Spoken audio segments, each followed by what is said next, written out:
તો આપણે મેથ્સ એટલે કે ગણિતની અંદર આજે ટકાવારીનું જે રૂપ સમજ્યા એની માટેનું એક સૂત્ર કંઈક આવું હોય છે કે એના બી ટકા બરાબર બીના એ ટકા, આવું એક સૂત્ર છે, આવું એક ફોર્મ્યુલા, આને એક રીતે ફોર્મ્યુલા કહેવાય કે તમારે એના બી ટકા ગોતવાના હોય બરાબર, પણ એ તમને ગોતતા નથી ફાવતું, કાંઈ વાંધો નહીં, બીના એ ટકા ગોતી લો, બીના એ ટકા ગોતી લો.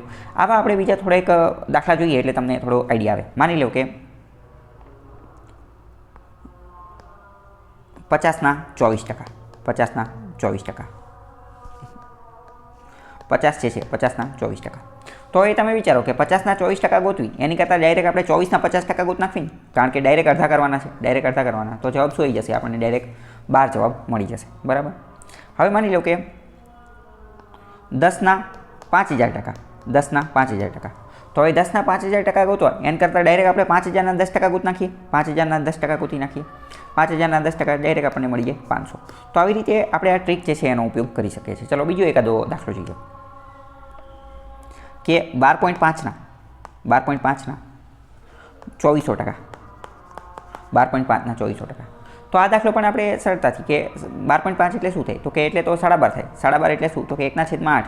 તો આના આપણે આને જો 12.5ને ટકામાં લઈ લઈએ બરાબર, આ 1.8 તો ક્યારે થશે? જ્યારે ટકા હશે ત્યારે થશે બરાબર. તો ઇન શોર્ટ શું આપણે 2400% જે છે ટકાને આપણે અહીંયા મૂકી દઈએ, 12.5%, 12% ગોતી લઈએ. તો 12.5 એટલે તો 1/8 થાય ને, તો 2400ના ડાયરેક્ટ 1/8 કરી નાખીએ બરાબર, તો આપણે ડાયરેક્ટ આ 8 તરી 24, તો 300, ડાયરેક્ટ આપણને જવાબ 300 મળી જશે બરાબર. તો ઇન શોર્ટ આપણે આ એક ગેમ, આ એક ખેલ, આ એક રમત છે. મેં તમને બહુ પહેલાં શરૂઆતના 2-3 લેક્ચરમાં જ કીધેલું હતું કે મેથ્સ ઇઝ મેજિક.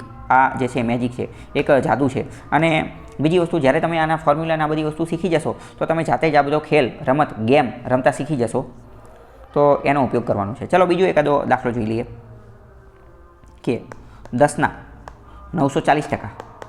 તો હવે 940% ગોતવી એનાથી બેટર કે 940ના 10% ગોતી નાખીએ. 10ના 940% ગોતવા એનાથી બેટર 940ના 10% ગોતી લઈએ. તો કેટલા થાય? ડાયરેક્ટ આપણને જવાબ મળી જાય કે 94 થશે. નહીં તો ઓલામાં તો આપણે બહુ મહેનત કર્યું કે 940/100 બરાબર, તો આ બધું કરે, પણ ડાયરેક્ટ આપણને ખબર પડી જાય. આપણું દિમાગ એટલું તેજ જે છે એ ચાલવું જોઈએ. બીજો એકાદો દાખલો જોઈએ કે માની લો કે 10ના 988%. તો આપણને ખબર જ છે કે 10ના 988% ગોતવા, તો એનાથી બેટર શું? ડાયરેક્ટ 988ના 10% ગોતીએ, તો આપણે સેકન્ડમાં જવાબ આપી દઈએ 98.8. હવે તમે વિચારો કે આ દાખલો પૂછાઈ ગયો, આ જે સેમ દાખલો હતો ને, આ દાખલો એક્ઝામમાં પૂછાઈ ગયો. ચલો આ દાખલો એક્ઝામમાં પૂછાઈ ગયો. તો હવે તમને ટ્રીક ખબર નથી, અથવા તમને આ નિત્યસમ અથવા સૂત્ર કે આ કંઈ ખબર નથી, તો તમે 10 × 988/100 આ બધું કરવા જવાના છો બરાબર. તો ત્યાં સુધીમાં તો તમારે ઘણો બધો ટાઈમ જતો રહે, પણ એનાથી બેટર તમને આ સૂત્ર ખબર, તમે ડાયરેક્ટ જ જવાબ ટીક કરશો કે 98.8 આનો જવાબ જે છે એ આવશે. તો આ તમને સ્પીડ, ઝડપ જે છે આપશે, અને બીજા ઘણા બધા દાખલાની અંદર આ તમને મદદ પણ કરશે.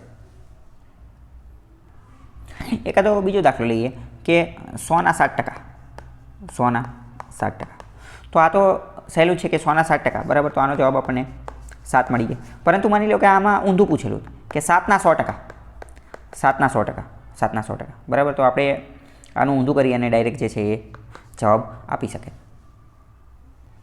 બીજો એકાદો દાખલો લઈએ તો કે 25ના 16%, 25ના 16%. તો 25ના 16% આપણે ગોતવા છે બરાબર, તો આ થોડું અઘરું પડી જાય. તો આપણે એની કરતાં શું ગોતી લઈએ કે 16ના 25% ગોતી લઈએ, 16ના 25%.